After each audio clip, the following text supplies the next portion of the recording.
Padre, gracias por tu amor, por tu misericordia, por tu bondad, por este día, Señor, que nos regalas, por la bendición de reunirnos, Señor, a adorar tu nombre, a bendecirte, a crecer en nuestra fe. Gracias, Señor. Bendice, Señor, nuestra reunión, bendice todo lo que hagamos, Señor, y gracias por la oportunidad de compartir una vez más, Señor, tu palabra. Por Cristo Jesús. Amén y amén. Aleluya. Yo les he venido enseñando, les he venido recordando lo indispensable que es para nuestro caminar espiritual este asunto de entender nuestra fe, ¿verdad? Y les he dicho que nosotros necesitamos entender nuestra fe para nosotros tener un mejor entendimiento de cómo o cuál es la expectativa que Dios tiene de cómo nosotros debemos de vivir. El peligro de no entender nuestra fe es que nos podemos ser influenciados por cualquier expresión o interpretación que puedan tener individuos que no necesariamente están alineadas con nuestro fundamento de fe y puede traer o confusión o duda, o simplemente podemos adoptar, no quiero decir estilos de vida, pero comportamientos o maneras de pensar que ni siquiera pasan el filtro bíblico, ¿verdad? Y eso a lo largo de la historia se ha visto reflejado cuando nosotros adoptamos dogmas, es la palabra que andaba buscando, dogmas que no necesariamente están alineadas a la doctrina bíblica. Dogmas son interpretaciones de individuos que establecen cómo debemos de comportarnos o cómo debemos de operar, ¿verdad? Y entonces el peligro de esto es que muchas veces nosotros sentimos la tentación de incorporar nuestra cultura a la luz de las Escrituras, como si nuestra cultura o nuestras interpretaciones culturales fuesen mayor que la revelación bíblica. Y un ejemplo rápido que yo les quiero dar, que yo creo que algunos de ustedes pueden resonar con él, es que todo mi crecimiento era una interpretación dogmática bien estricta, ¿verdad? Donde no se podía hacer nada que pareciese alineado al mundo. No podíamos ir al cine porque eso eran sentarse en silla de escarnecedores, no podíamos, si los varones no podían ponerse pantalones cortos para jugar baloncesto porque eso se veía como pecado, no se podía, mil cosas. Siempre he dicho que esa línea de pensamiento era mucho más estricta, más fuerte en contra de las féminas que en contra de los varones. Esto de la barba no me era permitido, tenía que estar afeitado todo el tiempo, ¿verdad? Porque esa era la visión. Tampoco ni cadena ni pulsera, lo único que se permitía era el anillo de matrimonio, y eso eran algunas comunidades de fe, porque en otras ni eso se permitía, porque decía que eso era como una atadura, y 30 interpretaciones que alguien en el camino se las imaginó y las adoptó, ¿verdad? Entonces ese es el peligro de nosotros no entender nuestra fe. Por eso es bien importante que nosotros tengamos un conocimiento sólido de las Escrituras.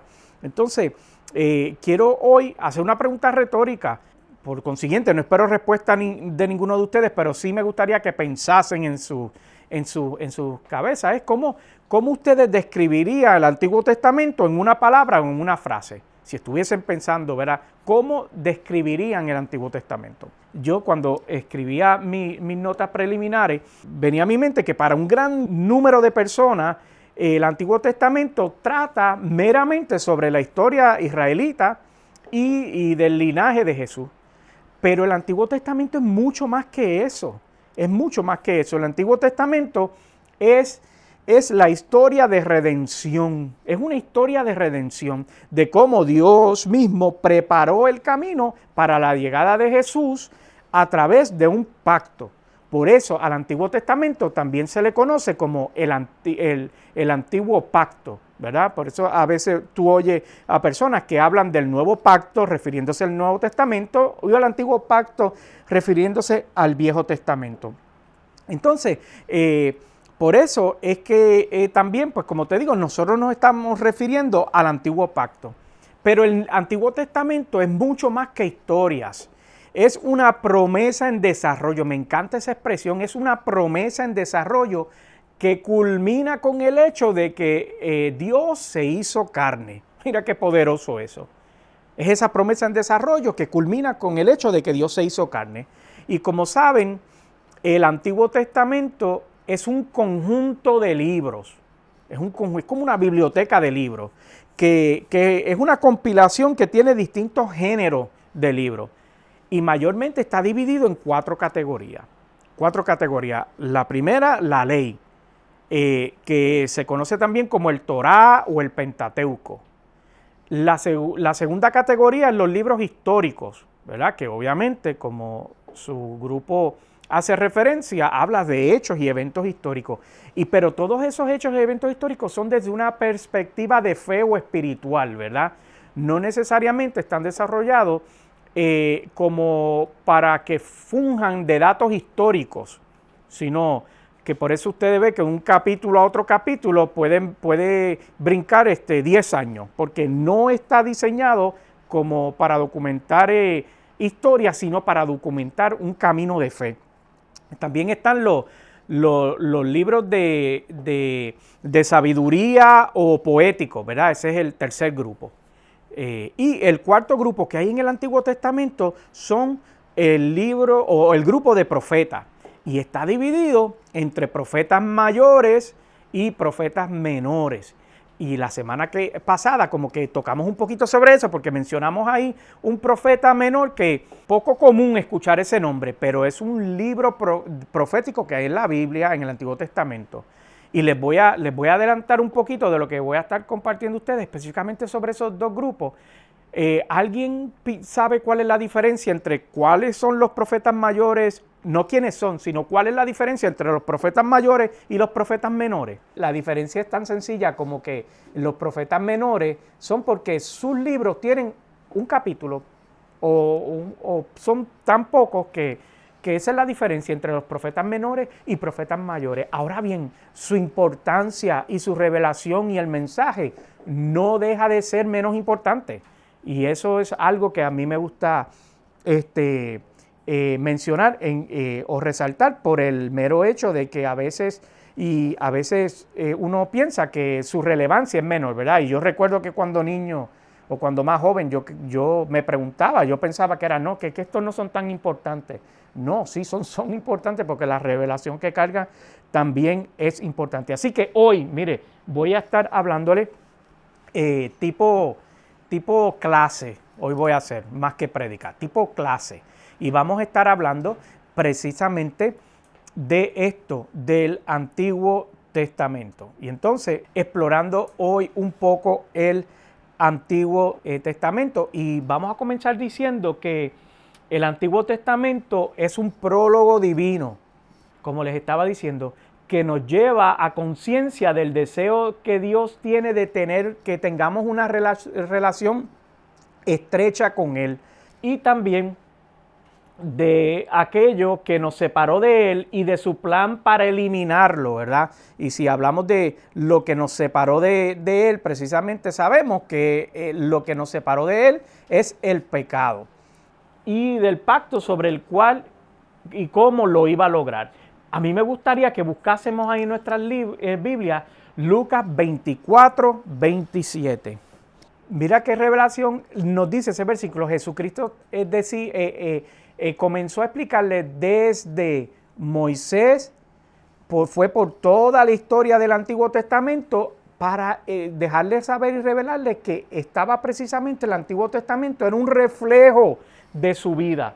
Entonces, como dijimos, hay 4 grupos principales en el Antiguo Testamento, que los cubrimos ya, que es el Pentateuco, ¿verdad? Los libros históricos, los poéticos, también se le conoce como sapiensales, pero esa palabra solo se escucha en las jergas de las iglesias, por alguna razón, ese grupo, los libros sapiensales. Pero en la realidad lo que significa, ¿verdad? Sapiencia, un sinónimo es sabiduría, libros de sabiduría. Entonces los libros proféticos, que como hablamos se divide en 2 grupitos, los mayores y los menores. Hablando sobre el Antiguo Testamento, pues sabemos que es la primera parte de nuestra Biblia y que está compuesta en la tradición protestante por 39 libros. Hay otros libros en el Antiguo Testamento, y más que la tradición protestante, eso tiene que ver con el canon. El canon que hemos hablado rápidamente en el pasado es cómo se escogieron los libros que comportan o conforman la Biblia.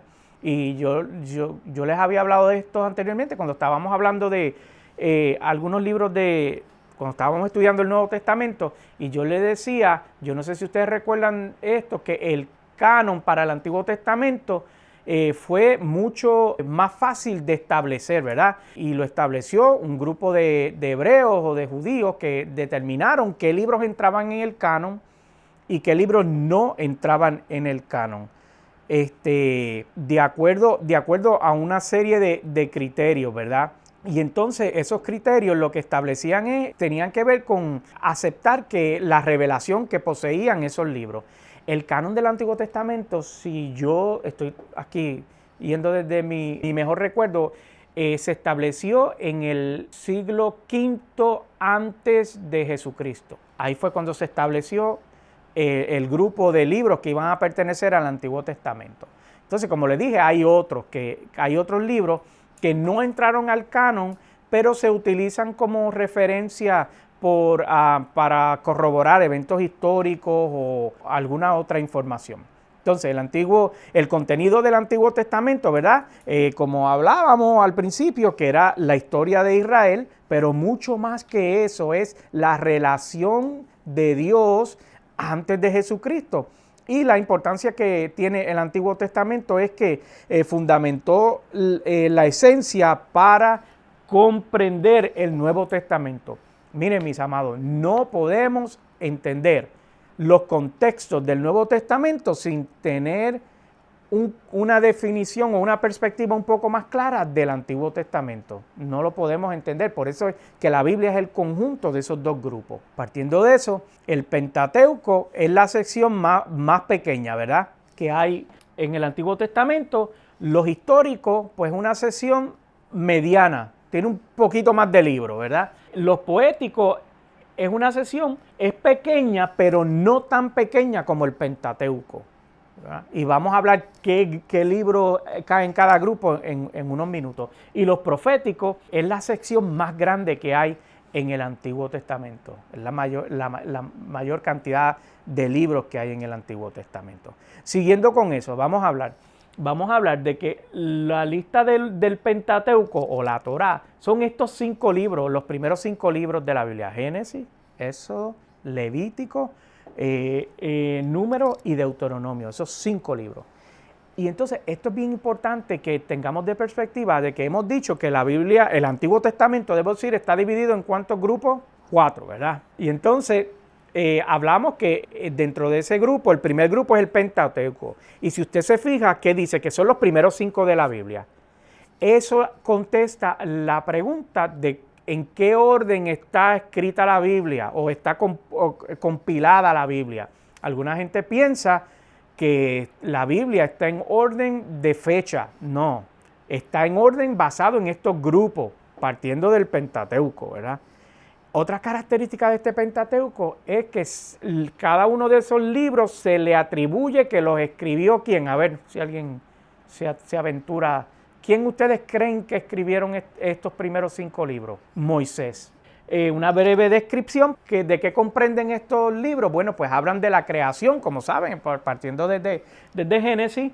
Habla de los patriarcas, de Abraham, Isaac y de Jacob, del éxodo de Egipto y de la entrega de la ley en el monte Sinaí. De eso, esos son el primer grupo, que es el Pentateuco. Entonces, siguiendo el segundo, algo importante sobre el Pentateuco es cómo está alineado a Jesús y hacia Jesús, porque les dije al principio que la importancia de entender el Antiguo Testamento, y lo leímos en ese versículo, que todos esos libros componen el hecho de que están hablando de la figura de Jesús. Entonces comienza con Jesús en la creación, cuando dice Génesis 1:6, hagamos al ser humano a nuestra imagen y semejanza. Desde el principio vemos a Dios trabajando en comunidad. Ahí estamos viendo la manifestación de la Trinidad, diciendo vamos a hacer este proyecto, vamos a manifestarlo.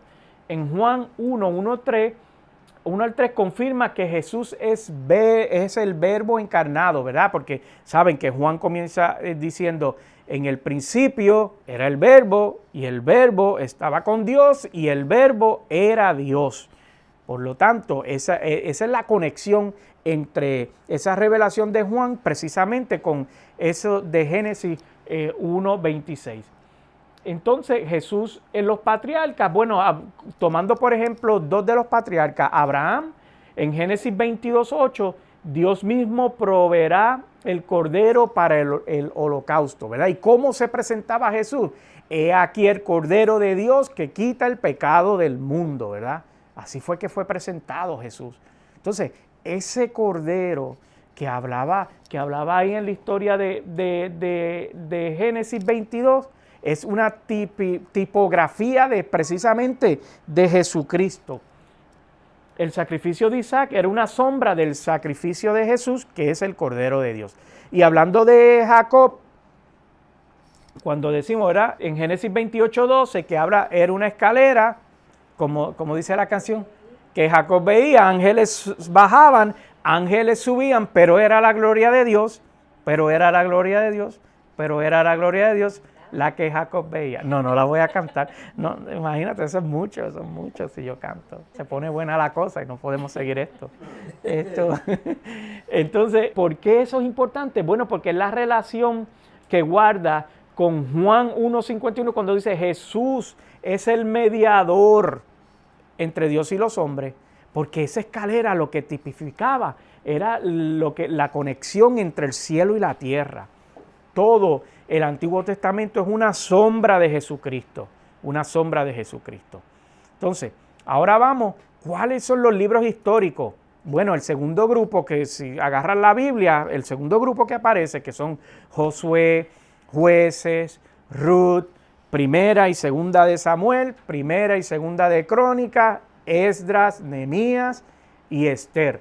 Recuerden que la semana pasada yo les hablaba del libro de Esther, que si tienen la oportunidad de leerlo, lo lean, que es hermoso, un libro hermoso, y es corto, y es muy interesante los eventos que se dan ahí. Y entonces este es el grupo de los libros históricos en el Antiguo Testamento, hablando sobre los libros de sabiduría o sapienza, ¿verdad? Pues está Job, que trata de reflexiones sobre el sufrimiento, Gotita del Saber. Se cree que Job, o se entiende que Job es el libro más viejo que hay en las Escrituras, es el más viejo. Son reflexiones sobre el sufrimiento, salmos, ¿verdad? Que son de alabanza, de adoración, son poesía, son expresiones, proverbios, que habla sobre la sabiduría práctica. Aquí hablamos un poquito sobre el libro de Proverbios el año pasado, finales del año pasado. Eclesiastés, el sentido de la vida, ¿verdad? Eclesiastés casi un libro filosófico de cómo que fue escrito por Salomón, el rey Salomón. Al final de todo concluye que el principio y el fin de todo descansa en Dios. Y Cantar de los Cantares, un libro de amor y romance. Y mire, ahí hay unas historias y unas expresiones un poquito calientes, ¿sabe? Si usted cree que la Biblia ignora el romanticismo, pues no. El libro de Cantar de los Cantares es un libro muy romántico. ¿Cómo se manifiesta Jesús en los libros de la sabiduría? Bueno, porque en Salmo 22, cuando él dice, Dios mío, ¿por qué me has abandonado?, es exactamente lo mismo que Jesús citó cuando estaba en la cruz, para que se cumpliese esa profecía. Y en el Salmo 110, cuando habla, el Señor dijo a mi Señor, que eso siempre ha llamado la atención, porque si David estaba escribiendo ese salmo, ¿cómo es que él dice, el Señor dijo a mi Señor? Como si estuviese hablando en tercera persona. No, es que él estaba profetizando sobre Jesús, anticipando que Jesús iba a tener toda autoridad. Entonces, Jesús en los libros de sabiduría, en Proverbios, bueno, pues que dice, alineado con 1 Corintios 1:30, que Jesucristo es la sabiduría de Dios. Y Eclesiastes dice que Jesús da el verdadero sentido a la vida que buscaba Salomón, porque le hablaba que Eclesiastes es casi un libro filosófico y trata de la filosofía de la vida. Y entonces, pues él al final concluye de que el Señor es la sabiduría. Entonces, el próximo grupo, pues como hablamos, es el grupo de los profetas. ¿Y qué eran los profetas? Bueno, que eran los portavoces de Dios, eran aquellos que transmitían los mensajes divinos al pueblo, ¿verdad? Traían sus mensajes, normalmente un llamado al arrepentimiento, anunciaban eventos que estaban por ocurrir, juicios o redenciones, y también por eso dice también que estaba lleno de promesas de esperanza. La función profética aún continúa activa en la iglesia del día de hoy, ¿verdad?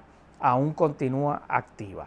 Y entonces, hablando sobre los libros proféticos, Jesús en los libros proféticos, bueno, pues la semana pasada yo les hablaba sobre Isaías, que se le conocía como el Evangelio del Antiguo Testamento, ¿verdad?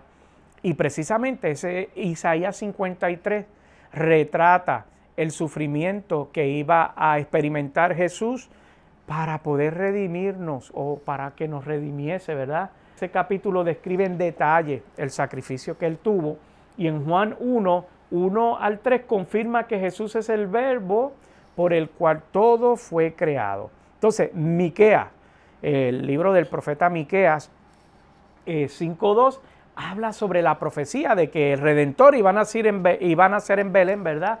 Y la precisión profética que tenía sobre el Mesías. La importancia de esos profetas era que estaban dando hints o acertijos, no acertijos, ¿cómo se dice hints en español? Claves, ¿verdad? Sobre cómo Dios iba a manifestar su redención con la humanidad. Entonces, hablando sobre esto, bueno, sobre los profetas mayores, Isaías habla sobre las profecías mesiánicas y era conocido como el príncipe de los profetas, no porque él fuera más importante que los demás, sino por la revelación que cargaba las profecías que él daba. Jeremías, esto es un dato interesante, se le conoce como el profeta llorón, porque siempre estaba lamentándose, como de luto. Por eso se le conoce como el profeta llorón. Profetizó la caída de Jerusalén. Lamentaciones es un lamento poético, ¿verdad? Un libro poético que habla sobre lamentaciones, y profetizó la destrucción de Jerusalén. Ezequiel es un libro profético que habla sobre visiones. Ahí es donde las ruedas sobre ruedas y todos estos asuntos, visiones proféticas con mucho simbolismo. Y el libro del profeta Daniel, que habla sobre historias y visiones sobre el fin de los tiempos y la soberanía del Señor. Considerando esto, bueno, que hablamos de los profetas menores, pues que como les dijimos al principio, repasamos, tiene que ver con cuán extensos son sus libros, y la lista de los 12 profetas menores son Oseas, Joel, Amós, Abdías, Jonás, Miqueas, Nahum, Habacuc, Sofonías, Ageo, Zacarías y Malaquías. Entonces, los temas comunes que ellos tenían, bueno, eran juicio, arrepentimiento, restauración y el poderoso día del Señor.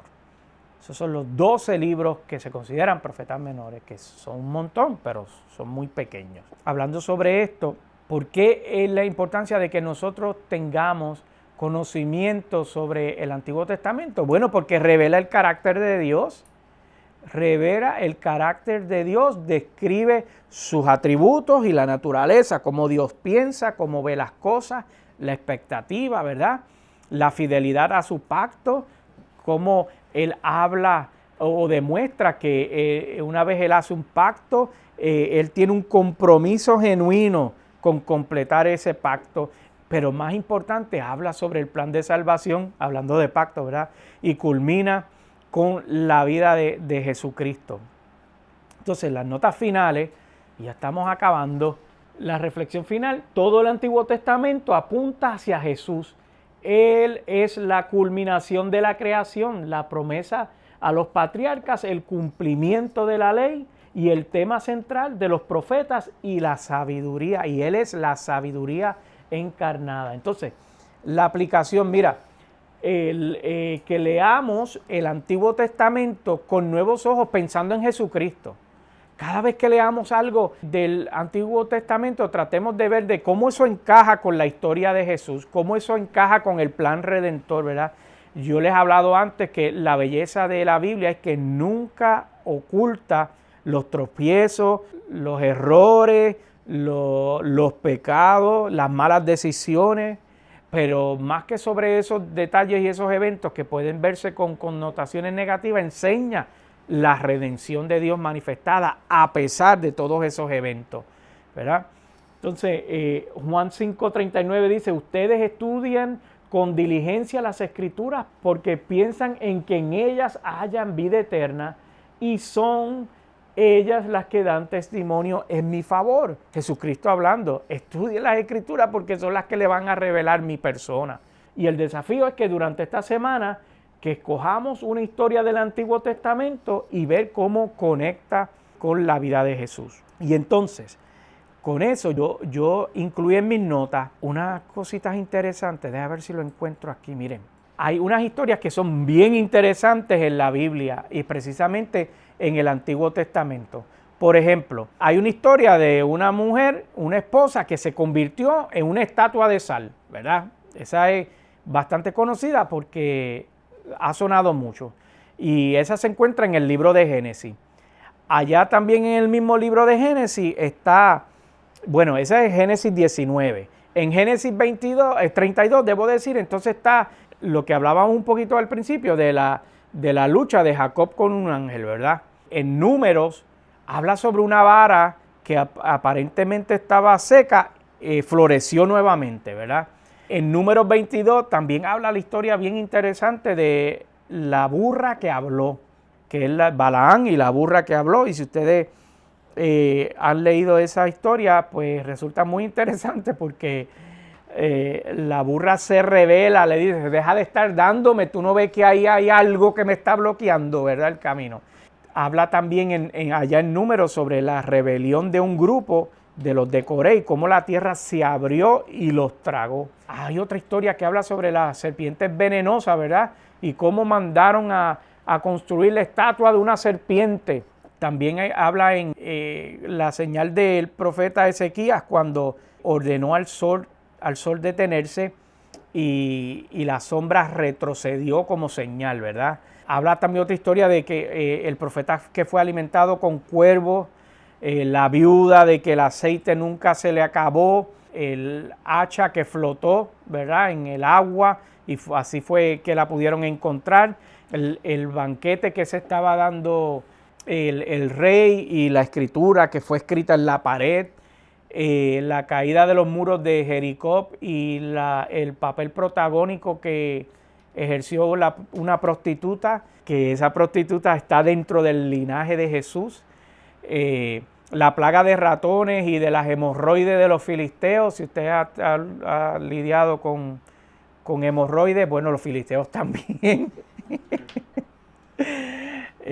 Una mujer que salva una ciudad entera, ¿verdad?, con su acto, y la visión de los valles de huesos secos.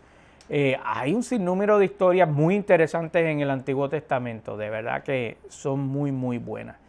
Y con esto yo voy a concluir hoy. Lo que quiero es invitarlos a que no pasen desapercibidos el Antiguo Testamento ni se sientan abrumados por lo extenso que parece. Bueno, utilice una de estas categorías y diga, bueno, pues yo quiero leer sobre los profetas menores, o quiero leer eventos históricos, o quiero leer para entender la ley de la manera que pensaban y actuaban cuando en el periodo de la ley, y por qué Jesucristo vino a cumplir la ley, ¿verdad?, para traer el nuevo pacto. Y es la importancia de nosotros entender un poquito sobre nuestra fe. Amén. Amén. Señor, gracias. Gracias por tu amor, por tu bondad. Gracias por tu fidelidad y gracias porque dejaste plasmado, Señor, este libro, Señor, que nos permite conocerte mejor. Permite que nos podamos acercar a ti, Señor, y tener conocimiento y dirección en nuestras vidas. Bendícenos, Padre. Por Cristo Jesús te doy gracias y gloria. Amén y amén. Aleluya.